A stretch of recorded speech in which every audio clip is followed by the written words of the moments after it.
Time now for Johnny Dollar. I have your call to Universal Adjustment Bureau in Hartford. Oh, thank you, operator. Hello. Pat McCracken. Johnny Dollar, Pat. Oh, Johnny, I've been trying to reach you. Yeah, I'm in Sarasota, Florida. Oh? Been down here the better part of a week and just thought I'd check to see... Johnny, I'm glad you called. Can you grab a plane out to the West Coast? Don't see why not. Good. Now, your contact will be Arthur at Western Maritime and Property, office in Beverly Hills. Got it. What's it all about, Pat? Piracy, according to him. What was that? You heard me. Oh, for a second there, I thought you said piracy. Maybe you'd better go out there and see him, huh? Yeah, but I still don't believe it.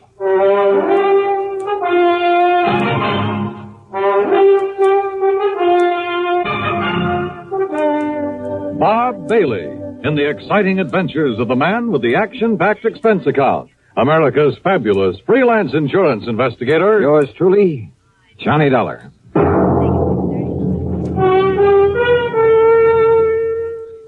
Welcome, William Bendick. Nobody can act up to par with a nasty cold.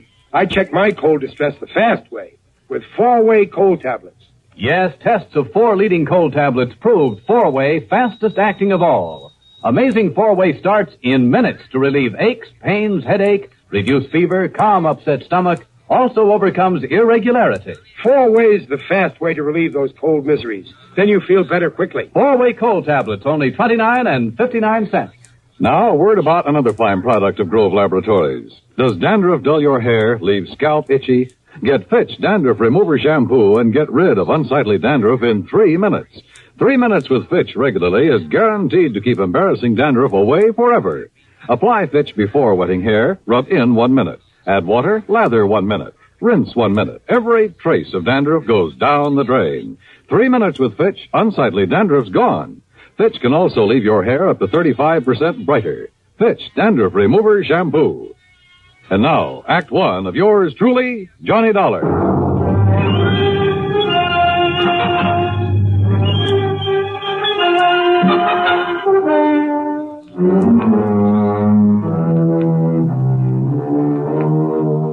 Expense account submitted by Special Investigator Johnny Dollar to the Western Maritime and Property Insurance Company, Beverly Hills office. Following is an account of expenses incurred during my investigation of the Baldero Matter.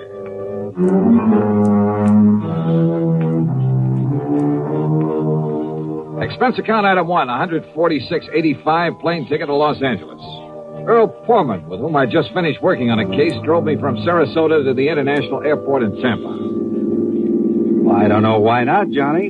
Oh, are you kidding? In this day and age, a bunch of bearded gorillas stripped to the waist, bandanas wrapped around their heads, waving cutlasses. I didn't say that, Johnny. And Long John Silver, I suppose, leading the boarding party. Oh, Earl, that kind of stuff went on a couple of 100 years ago. Sure. But do you remember that palatial yacht that was boarded and taken over just off San Salvador about a year ago? Well, yes. Convicts from a prison colony on the island of Isabella. They had control of that yacht for 3 days, Johnny. And when they left, they took along everything of value they could get their hands on. Yeah, I remember. You don't call that piracy? Well, maybe so. You think that's what happened in this case? There's only one way to find out. The flight to Los Angeles was uneventful. Thanks to the time zone differential, it was only 4:30 p.m. when I arrived.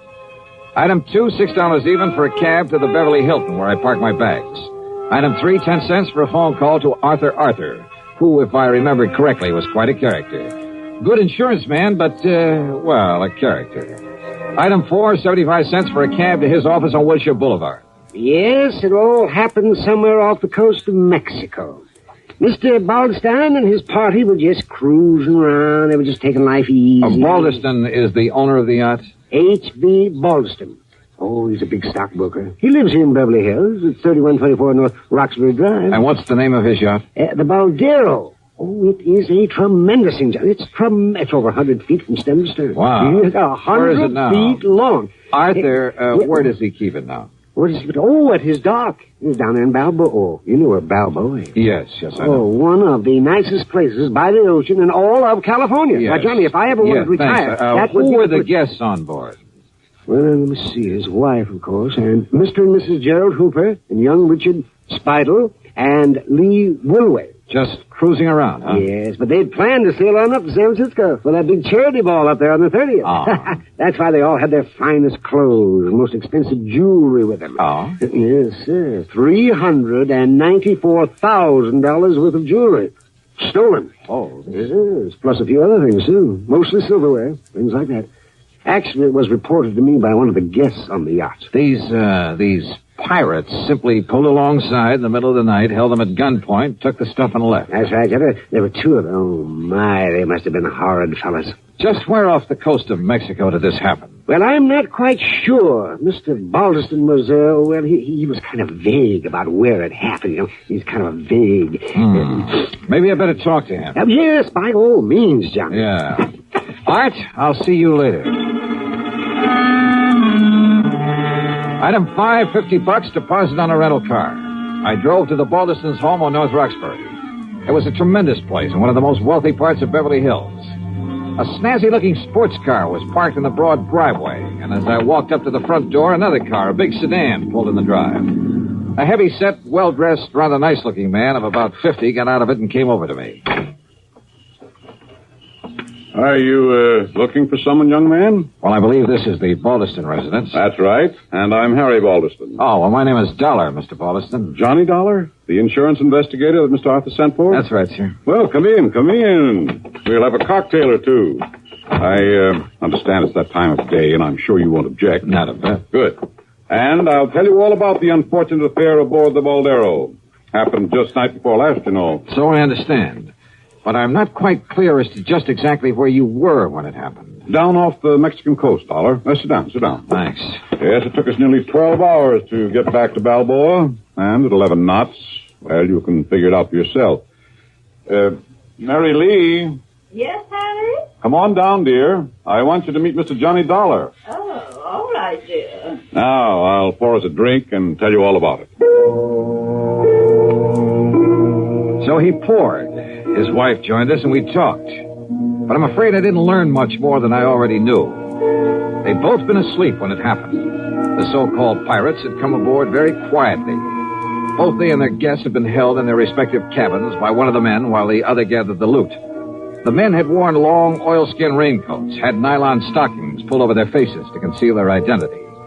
Only one of the guests, Lee Wilway, had even seen the boat they'd used. Baldeston never did tell me definitely where it happened. And the more I listened, the more suspicious I got. Yeah, suspicious of him. Act 2 of yours truly, Johnny Dollar, in a moment. There goes a treasure car. There goes another. And another. And one of them may be your car. Yes, folks, you may have a Fram treasure hunt filter in your car worth $1,000 and not even know it. A Fram filter worth 1,000 silver dollars. A filter change is important to today's cars, so important that Fram Corporation, in conjunction with its silver anniversary, is paying $60,000 in cash to get you to check your filters now. Last year, 10,000 secretly numbered Fram filters were distributed all over the United States and installed in cars during regular servicing. These filters are worth from $1 to $1,000. You may have one in your car and not even know it. A Fram filter worth 1,000 silver dollars. Check your oil filter and air filter now. If there's a specially numbered Fram filter in your car, you will win up to 1,000 silver dollars, and your dealer will win the same amount. Get in on Fram's big silver treasure hunt. Check your car filters now. And now, Act 2 of yours truly, Johnny Dollar and the Baldero Matter.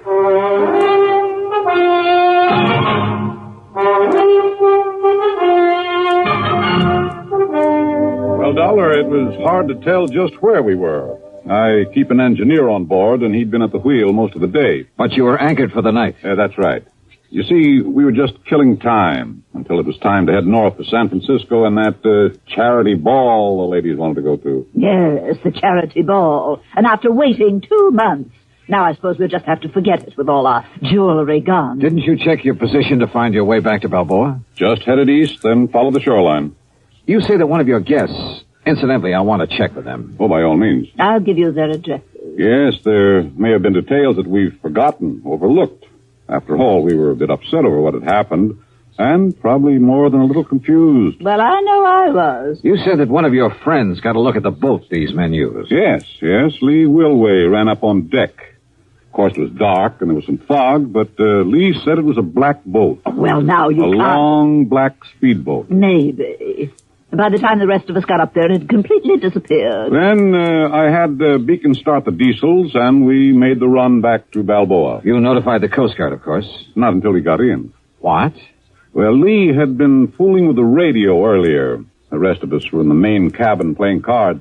And, when we tried to send out a call, the transmitter wouldn't work. Where'll I find this Lee Wilway? Here, I've written down the address for you. And our other guests, too. Mr. and Mrs. Hooper and Richard Spidel. Thank you. Now, Mr. Dollar... Mr. Baldeston. Yes? I'll see you later. Yeah, there was something very funny about this whole thing. But I wasn't quite sure just what. I checked with Mr. and Mrs. Hooper. Elderly, very quiet and dignified. Their story was the same as the Baldestons. Except in one thing. They weren't at all sure it had taken them any 12 hours to get back to port. I drove to the address of Lee Wilway. It was a small apartment below Wilshire. After all, if Lee was the only one awake and alert enough to have taken a good look at the pirates in their boats. Yeah, and what about the yacht's radio that wouldn't work after Lee had spent the evening fooling with it? Yes? Oh, I beg... Well, that is, I'm looking for Lee Wilway. I'm Lee. Who are you? Believe me, Charles of the Ritz would have been proud of this one. A living doll. 23 or 4, she was tall, slim, and her pretty face topped with red hair that looked oh so carefully disarranged. Yeah, she was a beauty. And yet, as we talked, I couldn't quite picture this gal on a yachting trip with the Baldestons. Gee, no, I haven't the least idea where we were when it happened, Johnny. It could have been a million miles out to sea, but if Baldy... Mr. Baldeston says it took us 12 hours to get back. It must have taken us 12 hours. And you're sure you didn't recognize either of the men who boarded the yacht, Lee, huh? No, I certainly didn't, but I saw the boat they had. It was a long black one. Solid black? Solid black. Did anyone else on board see that boat? No, at least... I don't think so. What did you do after they left? Went up to the bridge to the radio. Didn't they tell you? To call the Coast Guard? Well, yeah, sure, only... They said you were at the radio earlier. Yes, just listening. But after it was over and I tried to call the Coast Guard, well, it just wouldn't work. Like another drink, Johnny? The Baldestons and Hoopers were playing bridge earlier. Yes. Look, Johnny, have you had dinner yet? Where were the other guests? Dickie boy? Yes, Dick Spidel. No, I don't know. And what did he do after you were boarded and robbed? He was probably down in his cabin with his head under the covers, scared to death. If he had any nerve, he could have stopped them, too. What do you mean? Well, his was the one cabin they didn't go into. They didn't bother him. And he knew there was a rifle they used for shooting sharks. He knew it was on the rack just outside his door. And if he'd come up shooting with it, why, those pirates would have jumped overboard and run for home. I'll just bet they would. Apparently you don't think much of this Dick Spidel. Would you? Acting like that? Doing nothing when he could have? Incidentally, when I stopped at the Baldestons, I saw a sports car outside. Oh, yeah. Isn't that a dreamboat? It's Larry's. Who's Larry? Larry Baldeston.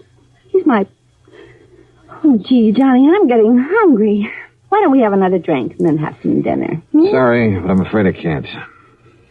I'm not used to being turned down, Johnny. Well, I'm sorry, but there are a couple of people I've got to see. Oh, like who? Your friend Dick Spidel, among others. Oh. I'll see you later, Lee. I'll be here, Johnny.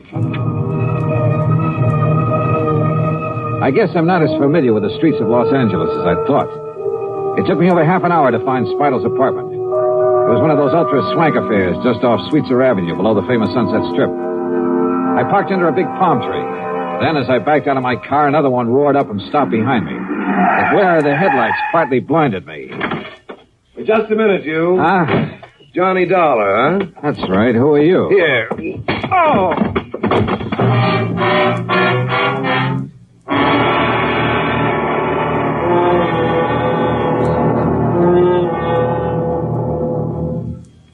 Act 3 of yours truly, Johnny Dollar, in a moment.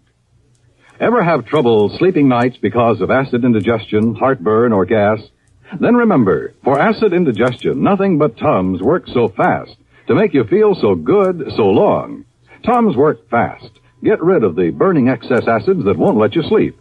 In a matter of seconds, you begin to feel better, and Tums Relief stays with you. You relax, go to sleep pleasantly, because Tums bring complete relief. Get rid of burning excess stomach acids completely. Nothing but Tums works so fast to make you feel so good so long. So when acid indigestion keeps you awake, take Tums. Keep a handy roll of Tums on the night table within easy reach. And remember, there's no mixing or fixing with Tums. You don't even need to get out of bed. Get the very best. Get Tums, 10 cents, 3-roll pack, a quarter. Or get the new 6-roll pack with free metal carrier, only 49 cents. Always carry Tums, T-U-M-S. Keep your tummy under Tums control. And now, Act 3 of yours truly, Johnny Dollar. The headlights of my attacker's car had partly blinded me, but I'd seen enough of it to know it was the same one I'd seen at the home of Mr. Balderston. Yeah, his son Larry's. But I came to find myself parked behind the wheel of my own car. And lying on the seat beside me were 5 crisp $100 bills and a note. Take this money and get out of town, it said. You have no case anyway because the things that were stolen off the yacht have been returned. So you may as well leave while you have your health. No signature. There was only one person in the world I wanted to see at that moment, Larry Balderston. But I felt a bit rocky since I was at the front door of Dick Spidle's apartment, since I'd really come to see him, and if I was lucky, he might have a good stiff drink handy. Feeling better now, Mr. Dollar? Yeah, I am. Thanks, Dick. It's Richard, if you don't mind. Oh, yeah, sure. But, go on with what you were saying. Well, the whole thing was absurd, of course. But the only reason Mrs. Balderston insisted on taking Lee on that yachting trip and to the charity affair, and of course I was supposed to be her escort, was to shame her, to show her up. How do you mean? Well, after all, in spite of her beauty, she is a rather common person, rather cheap. So Mrs. Balderston hoped that facing her with the ladies and gentlemen who attend the ball would embarrass her. Oh, I see. And that she'd realize she has no place among people like ourselves. People like you are just too good for her. Well, to put it bluntly, yes. In any event, Mrs. Balderston hoped it would break off this rather sordid romance. Romance? She and Lawrence Balderston. Larry, she calls him. And Lee is only after his money. But I take it Larry got wind of this little plan. Lawrence said that he would prevent its being carried out if it was the last thing he ever did. So he staged the piracy bet? Oh, I'm sure it was he. He's always done silly things like that, Mr. Dollar. Rich, headstrong, spoiled as he is. So, when I heard the noise up on deck, I simply locked myself in my cabin and refused to budge when he and whoever he had helping him boarded the yacht. Or because you were scared? I beg your pardon. Thanks a lot, Dick. It's Richard. You've been a lot of help. Oh, and incidentally... Yes? You think Lee Wilway was in on it, too? That's why she spent so much time on the ship's radio earlier in the evening? Indubitably, so that she could guide him to the yacht in his speedboat. His speedboat, of course, has all sorts of radio equipment aboard. What color is that speedboat? A mahogany. Why? Lee said the pirates were using a solid black boat. Which simply proves she was onto his plan. What do you mean? Well, the wench was lying, that's all. Maybe you're right. Thanks, Dick. It's Richard, if you don't know.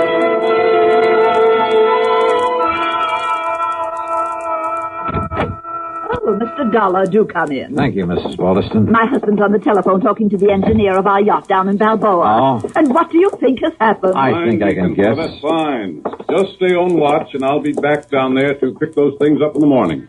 Goodbye. It's true, Mary Lee. Oh, splendid. Whoever took them from us returned everything to the boat. Everything is... Oh, Mr. Dollar. Did you hear that? Yes, I heard. Where's your son, Larry, or Lawrence, or whatever you call him? Larry? Well, as a matter of fact, the dear boy came in just a little while ago. Where is he?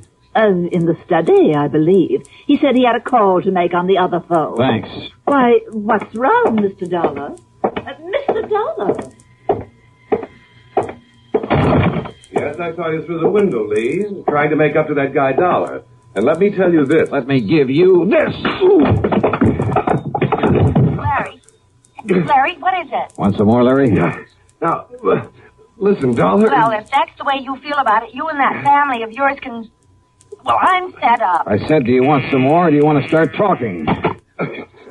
Okay, I did it.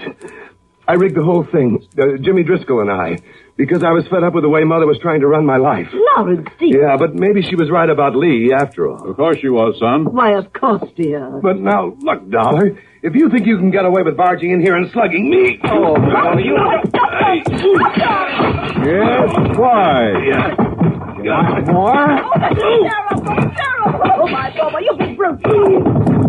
Enough, Larry, huh? You had enough? Yeah, okay, Dollar. Okay. Sorry, Mr. Balderston, but I kind of owed it to him. Dollar, I've been hoping somebody'd do that for a long time. What? Sure, I've spoiled him, too. It's been my fault as much as his mother's. My fault? But I never had any idea he'd carry things as far as he did. Of course, if you like, sir, I could prefer assault charges for his attack on me earlier. No, I don't think it'll be necessary. And I'm much obliged to you. But my poor boy... Just leave him alone, Mary Lee. Oh. And suppose you leave us alone while I settle things with Mr. Dollar.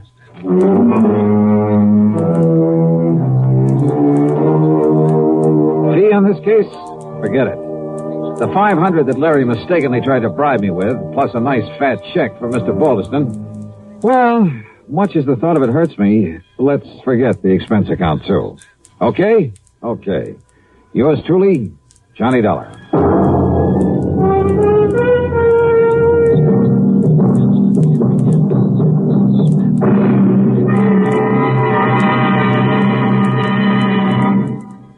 Our star will return in just a moment.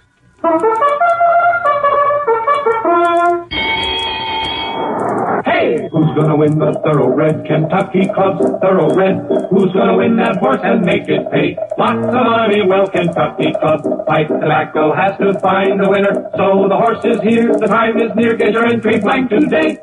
Yes, enter the annual Derby Day contest sponsored by Kentucky Club's 9 brands of pipe tobaccos. First prize, a Thoroughbred Bay Colt, son of famous oil capital, who won over $580,000. Jockey Ted Atkinson helped select this prize colt. You'll name him and he's yours. He could win a fortune for you. Get Kentucky Club Derby Day contest entry blanks free at tobacco counters now. Hey, who's gonna win the Thoroughbred Kentucky Club's Thoroughbred? Who's gonna win that horse and make it pay? Lots of money, well, Kentucky Club. Pipe Tobacco has to find a winner. So the horse is here, the time is near. Get your entry blank today. Now, here's our star to tell you about next week's story. Next week? Oh, wait a minute. Belated congratulations to station WJLS in Beckley, West Virginia on its 20th anniversary. Next week, I really go fishing. Yeah, for a body in the middle of Lake Mead. Join us, won't you? Yours truly, Johnny Dollar.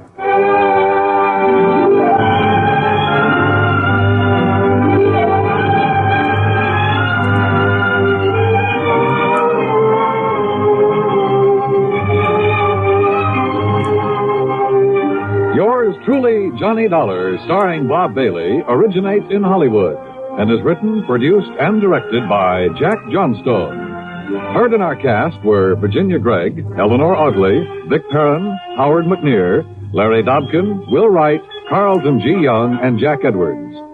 Be sure to join us next week, same time and station, for another exciting story of yours truly, Johnny Dollar. This is Dan Cumberly speaking.